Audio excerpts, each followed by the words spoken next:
Del Evangelio según San Mateo. Jesús dijo a la multitud: El reino de los cielos se parece a un tesoro escondido en un campo. Un hombre lo encuentra, lo vuelve a esconder y lleno de alegría vende todo lo que posee y compra el campo. El reino de los cielos se parece también a un negociante que se dedicaba a buscar perlas finas, y al encontrar una de gran valor, fue a vender todo lo que tenía y la compró. El reino de los cielos se parece también a una red que se echa al mar y recoge toda clase de peces. Cuando está llena, los pescadores la sacan a la orilla y, sentándose, recogen lo bueno en canastas y tiran lo que no sirve. Así sucederá al fin del mundo. Vendrán los ángeles y separarán a los malos de entre los justos, para arrojarlos en el horno ardiente. Allí habrá llanto y rechinar de dientes. ¿Comprendieron todo esto? Sí, le respondieron. Entonces agregó: Todo escriba convertido en discípulo del reino de los cielos se parece a un dueño de casa que saca de sus reservas lo nuevo y lo viejo. Hola amigos y amigas. Para empezar les voy a relatar este cuento. Había una vez en la ciudad de Cracovia un anciano piadoso y solidario que se llamaba Isi. Durante varias noches, Isi soñó que viajaba a Praga y llegaba hasta un puente sobre un río. Soñó que a un costado del río y debajo del puente se hallaba un frondoso árbol. Soñó que él mismo cavaba un pozo al lado del árbol y que de ese pozo sacaba un tesoro que le traía bienestar, tranquilidad para toda la vida. Al principio Isi no le dio importancia, pero después de repetirse el sueño durante varias semanas, interpretó que era un mensaje y decidió que él no podía desoír esa información que le llegaba de Dios o no se sabía de dónde mientras dormía. Así que, fiel a su intuición, cargó su mula para una larga travesía y partió hacia Praga. Después de 6 días de marcha, el anciano llegó a Praga y se decidió a buscar en las afueras de la ciudad el puente sobre el río. No había muchos ríos ni muchos puentes, así que rápidamente encontró el lugar que buscaba. Todo era igual que en el sueño: el río, el puente ya a un costado del río, el árbol debajo del cual se debía cavar. Solo había un detalle que en el sueño no había aparecido. El puente era custodiado día y noche por un soldado de la Guardia Imperial. Isi no se animaba a cavar mientras estuviera allí el soldado, así que acampó cerca del puente y esperó. A la segunda noche el soldado empezó a sospechar de ese hombre cerca de su puente, así que se aproximó para interrogarlo. El viejo no encontró razón para mentirle, por eso le contó que venía viajando desde una ciudad muy lejana porque había soñado que en Praga, debajo de un puente como este, había un tesoro enterrado. El guardia empezó a reírse a carcajadas. «Mira que has viajado mucho por una estupidez», le dijo el guardia. «Hace 3 años que yo sueño todas las noches que en la ciudad de Cracovia, debajo de la cocina de la casa de un viejo loco de nombre Isi, hay un tesoro escondido, hay un tesoro enterrado. Mira si yo debiera irme a Cracovia para buscar a este Isi y cavar debajo de su cocina». Isi agradeció humildemente al guardia y regresó a su casa. Al llegar, cavó un pozo debajo de su propia cocina y sacó el tesoro que siempre había estado allí enterrado. Lo que tanto buscamos afuera está en nuestro interior. Debemos buscarlo ahí. Creo que este relato es muy bello para pensar que Dios ha puesto en cada uno de nosotros un tesoro. Deberemos encontrarlo. Y si ha puesto Dios en cada uno de nosotros un tesoro, es porque para Dios cada uno es un tesoro. El reino de Dios está en cada corazón. Dios nos ha hecho a su imagen y semejanza. Y entonces deberemos hacer lo posible para sacar aquello que no constituye el reino de Dios y dejar que aparezca ese reino que está en cada uno de nosotros, en nuestra casa interior, en nuestra morada interior. Las parábolas que hoy hemos escuchado, estas dos primeras son dos parábolas, podríamos decir, gemelas, la parábola del tesoro y la parábola de la perla. Diríamos que utilizan un mismo lenguaje, solo que hay algunas pequeñas diferencias que luego vamos a ver de qué se trata. Primero, la parábola del tesoro escondido. Ahora veamos, ¿es posible esto? En la historia del cine encontramos en más de una ocasión películas donde quizá algún pirata busca algún tesoro escondido o alguna persona que piensa que hay en algún lugar del mundo un tesoro y va a buscarlo. Esto aparece muchas veces en la historia del cine. Ahora, ¿era real esta posibilidad de encontrar un tesoro? Sí, era real en la tierra de Jesús. Y se hablaba muchas veces de este tema. ¿Por qué? Porque la tierra de Jesús era una tierra donde muchas veces se dieron conflictos y guerras. Y cuando venía algún enemigo o se aproximaba algún enemigo, mucha gente se escapaba, se iba a otro lugar, pero no podían llevarse sus tesoros. Entonces, ¿qué decían? ¿Qué hacían? Lo dejaban a ese tesoro escondido, enterrado, y decían, a la vuelta, cuando regresemos, desenterramos ese tesoro. Pero, ¿qué sucedía? Muchas veces los dueños no regresaban y ese tesoro quedaba allí escondido. Por eso era realmente posible encontrar un tesoro escondido. Uno piensa que el protagonista principal de esta parábola es aquel que busca, encuentra el tesoro o aquel que busca una perla escondida en la segunda parábola. En realidad estos no son los protagonistas principales, sino que el protagonista es el tesoro y en la otra parábola la protagonista es la perla preciosa. Estos son los verdaderos protagonistas de la parábola. No se puede vivir sin tener el corazón ligado a un tesoro. No se puede vivir. Para un sabio, por ejemplo, ¿cuál es su tesoro? La sabiduría, el discernimiento, la capacidad para saber qué está bien y qué está mal, qué es lo mejor para la vida. Esta es la verdadera sabiduría. En el Antiguo Testamento se atribuye la sabiduría al hombre anciano. Normalmente la experiencia de la vida da sabiduría, que no significa un acumular conocimiento, sino saber vivir. Esa es la sabiduría verdadera. La palabra tesoro muchas veces se utiliza cuando un enamorado se dirige a su enamorada o al revés. Se utiliza la expresión tesoro. O sea, se está indicando que para él ella es muy importante, es el valor principal o al revés también. En la búsqueda del tesoro puede uno engañarse, porque es fácil dejarse llevar por aquello que reluce, confiar en lo que no es fiable ni tiene realmente consistencia. Jesús va a decir, no se hagan tesoros en la tierra donde la polilla y la herrumbre los echan a perder, donde los ladrones rompen las murallas y roban. Aparece en el Evangelio de San Mateo en el capítulo 6. Por eso no cualquier cosa que nosotros consideramos tesoro es realmente el tesoro.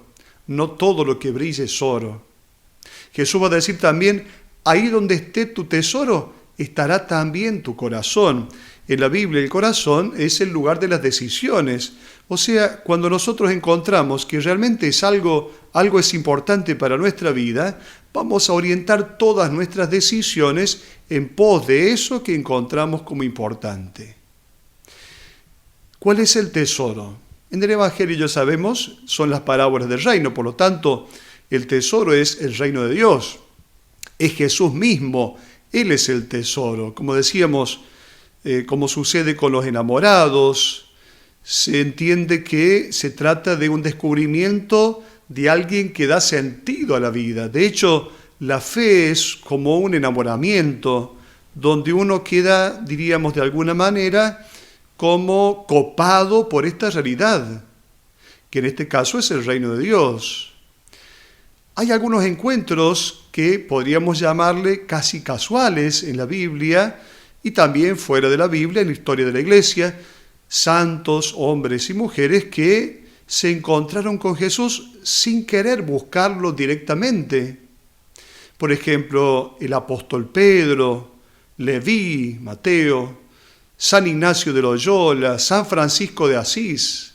Sabemos la historia de Francisco de Asís, un hombre que era un caballero, pero en algún momento, como también San Ignacio de Loyola, en algún momento, sin buscarlo, encontraron a Dios, se encontraron con Jesús, y Jesús, esta propuesta de Jesús, les atrapó la vida, les llenó el corazón. Lo sabemos por haber leído quizá algo de la historia de los santos, como decíamos, San Francisco, San Ignacio de Loyola, pero también puede suceder en nuestra vida concreta. Quizá un retiro espiritual al cual nos hayan invitado, un encuentro, una circunstancia de la vida. ¿Cuántas circunstancias de la vida, incluso aquellas circunstancias que nosotros consideramos adversas, pueden ser una ocasión para el encuentro con Dios, para el encuentro con este tesoro? El hecho de que este tesoro se haya encontrado por casualidad, ¿qué indica? Indica la gratuidad, la gratuidad. Dios no lo ofrece, nos ofrece este tesoro sin ningún mérito de nuestra parte.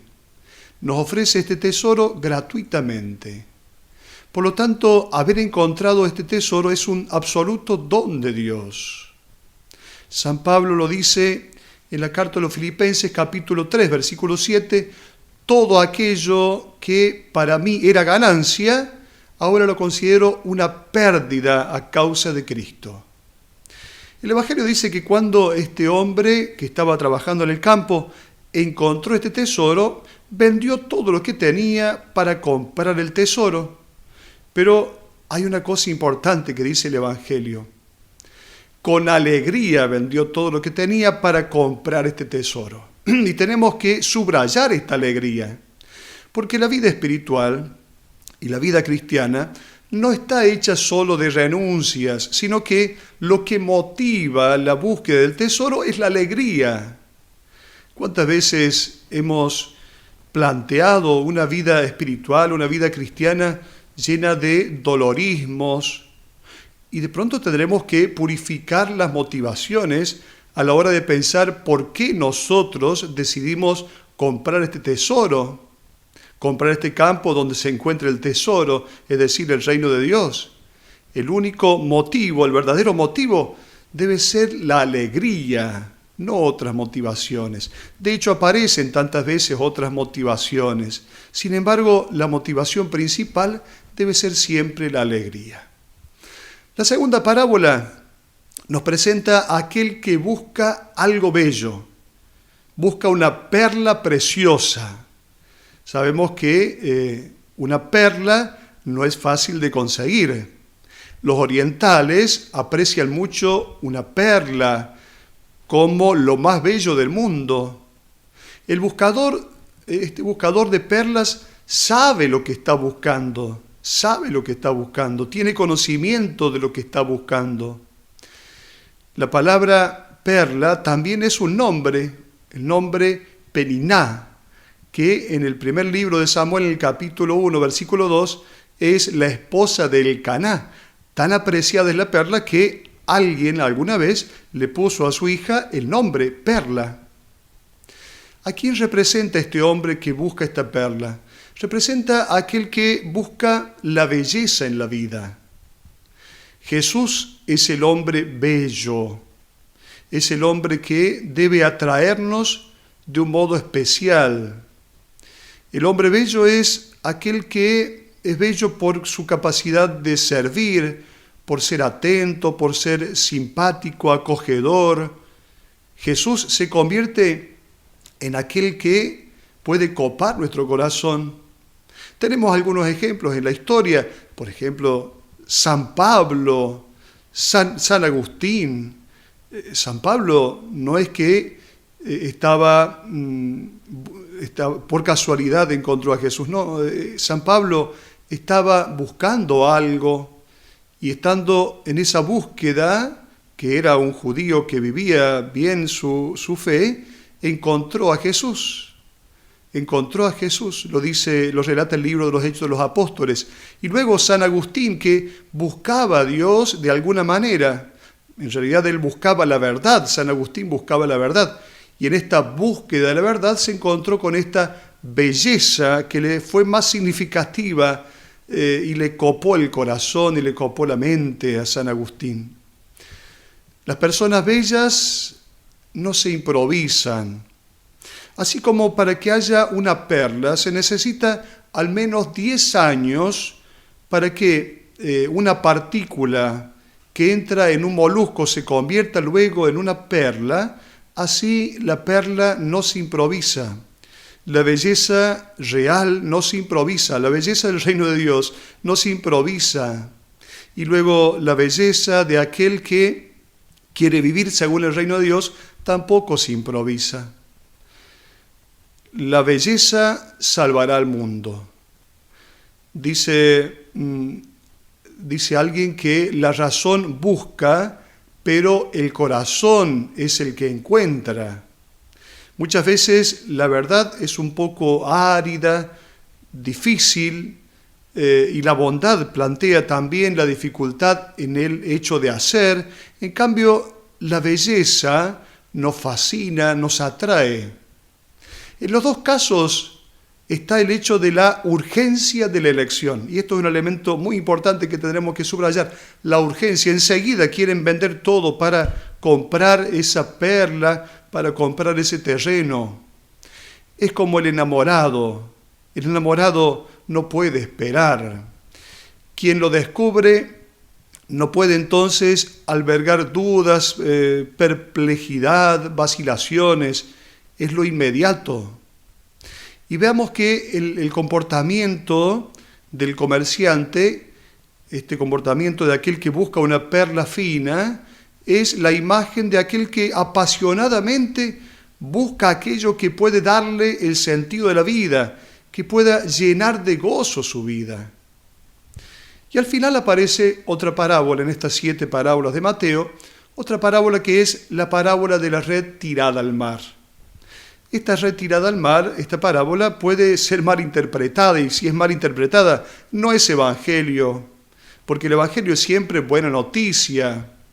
Mal interpretada pensaríamos que los malos se van al infierno, los buenos se van al paraíso. No es así. Dice el texto que cuando la red está llena, los pecadores sacan a la orilla y luego se sientan y recogen lo bueno de las canastas y lo que no sirve lo tiran. Es llamativo porque no habla aquí de peces, se supone que son los peces, pero no se pone el nombre justamente para expresar lo que sucede en el corazón humano. Lo bueno y lo malo están en el corazón de cada uno de nosotros. En cada uno de nosotros está todo esto. Al final, lo bueno, como lo decíamos hace poco, refiriéndonos a aquella parábola del trigo y de la cizaña, lo bueno será rescatado y lo malo será quemado, será arrojado al fuego. Ese fuego ya lo sabemos quién es el Espíritu Santo de Dios. Jesús entonces nos invita a vivir de acuerdo a su mensaje, nos invita a internalizar estas parábolas. Esto que Él nos propone es aquello que nosotros debemos vivir para encontrar plenitud de vida. La perla preciosa, el tesoro escondido, es el mismo Jesús, es la propuesta de su reino, aquello que realmente llena nuestro corazón. Hasta la próxima.